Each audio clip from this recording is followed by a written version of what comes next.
Picture this. It's May, the very end of the year at a busy middle school. Everyone is ready for summer, but the 8th graders are acting especially weird. They're getting in trouble for silly reasons and sometimes acting completely out of character. I've learned over time that 8th graders can act a little strange in that last month because they're preparing for a huge change. They have no idea what life will look like next year, which of their friends will still be in their lives, or what academic, social, and even emotional challenges high school will bring. They're at that place, in the words of Shel Silverstein, where the sidewalk ends.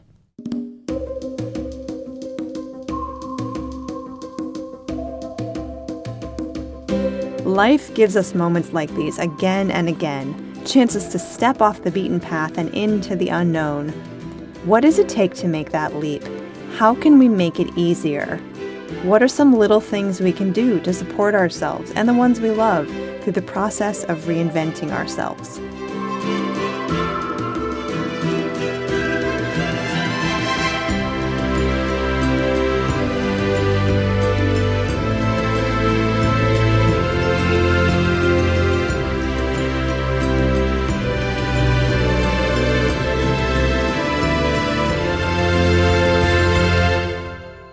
This is Shame Piñata.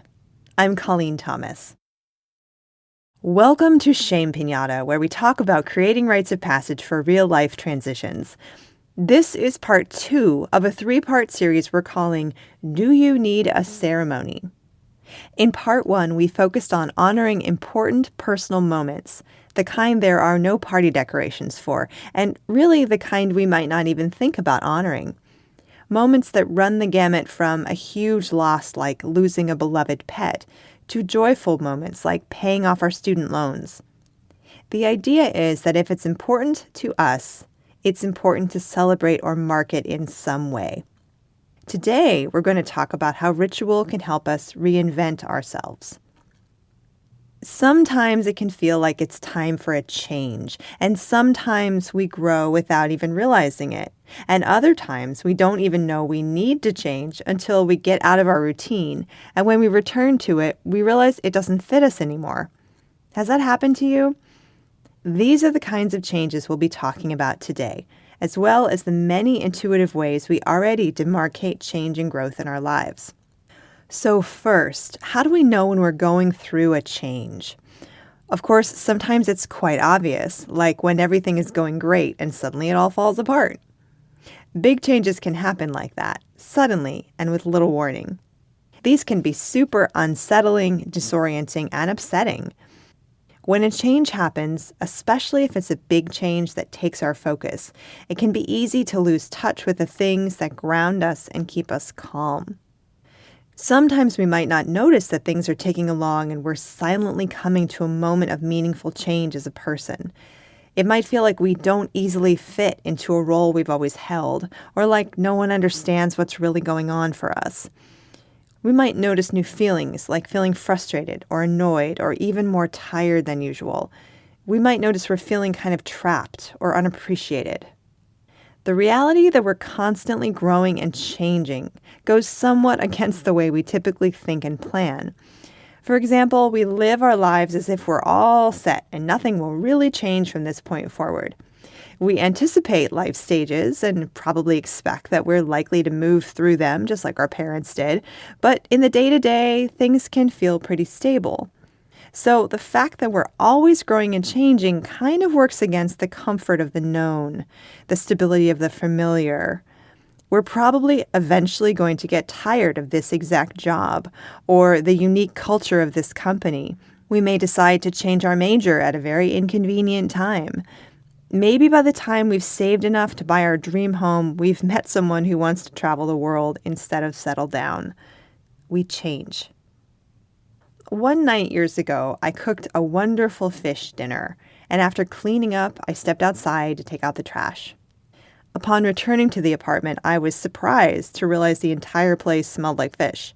I hadn't noticed it during the time I was cooking and eating, but after being in the fresh air for a few minutes, it was obvious to me. This became a metaphor in my life for the value of taking a break from my regular routine in order to make sure it's still working well. When changes happen that I don't want, two of the most helpful practices I've learned to do are to be in flow and say thank you. There's something about trusting the flow and showing that trust by saying the words thank you that transforms my experience. This brings to mind one of my favorite quotes by Meister Eckhart. If the only prayer you ever say in your entire life is thank you, it will be enough. Another way to approach change is through the meme, when something changes in your life, just yell plot twist and keep going. I try to remember that one too because I'm really not in control. As much as I want to be, as much as I feel like I need to be, and as much as, I want to be, I'm not. And that's hard. We'll be right back.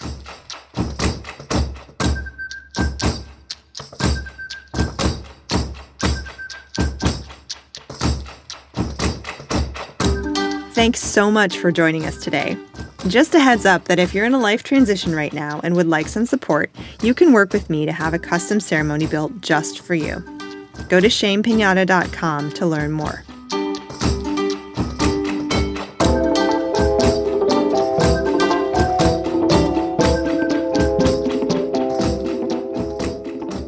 Changes can actually be helpful in that they invite us to reinvent ourselves. For example, we might change our diet if we're diagnosed with an illness. That's just a small example. Here's a list of times when I might choose to reinvent myself.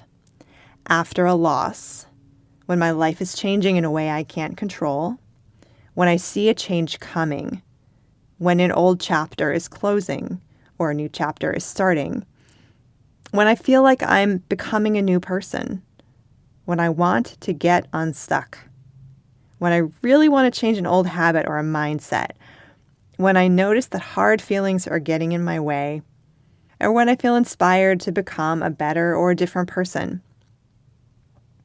There are ways that we intuitively reinvent ourselves in life by using intentional actions.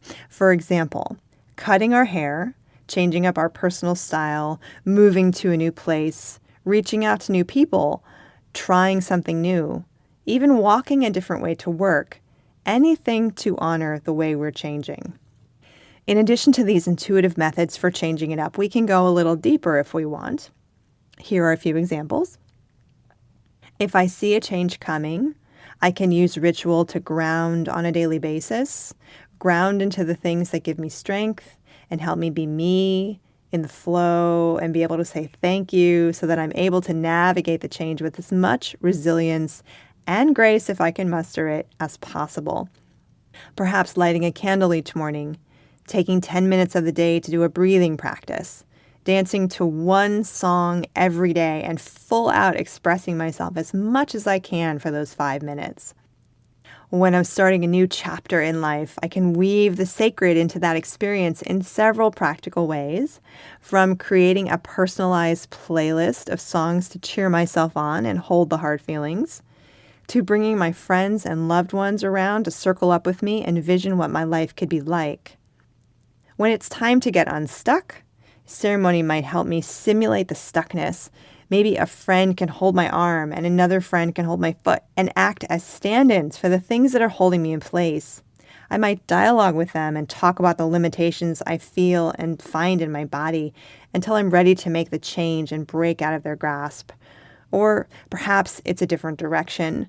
Perhaps my body might indicate a need to surrender to these forces until an aha moment arises and I see things in a different way. This kind of thing can also work well when a bunch of bad feelings are in my way. You're seeing a pattern here, right?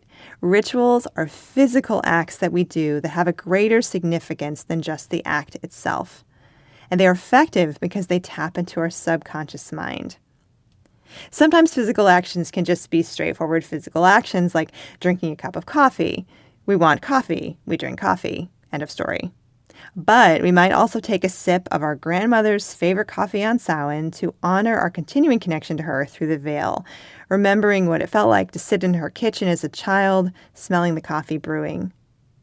The cool thing is that anything we do in life, we can do with intention. In ritual space, simple acts can be profound. Let's move on to a real-life example of using ritual to reinvent oneself. I'll actually give you two. These are ceremonies I've spoken of before, so I will add links in the show notes so you can hear the full story on each one. The first one is from the time when I was preparing to get married.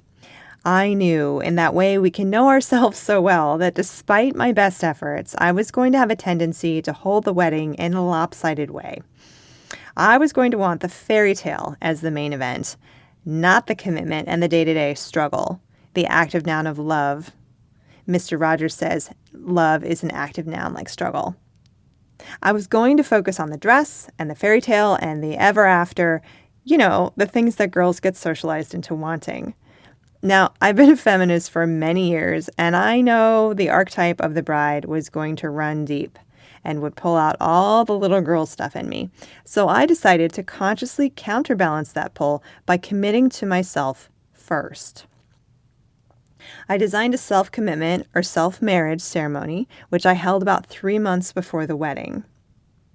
As I said, there's a much longer story here, and you can hear it on the episode called My Self-Marriage Story.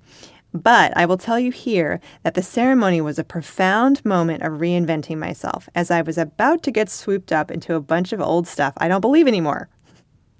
It allowed me to reinvent myself so that I was in a calm, grounded place, resourced within myself before I made that commitment with another person. And the vows I made to myself in that ceremony are still relevant to me every day. The second example is from another moment in time when I felt called to reinvent myself. I had been at a job for too long, and the day finally came for me to leave. The trouble was, it was difficult to see where I was headed next because I had so many backlogged, hard feelings from my time of stuckness. You can hear about how I dislodged and released the old stuff in an interview I did on the Queer Spirit podcast. It's the last question host Nick Venegoni asked of me on the show, and it's linked in the show notes.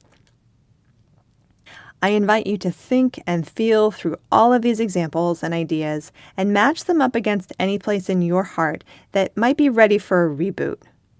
You are an amazing, glowing, changing being. Celebrate it.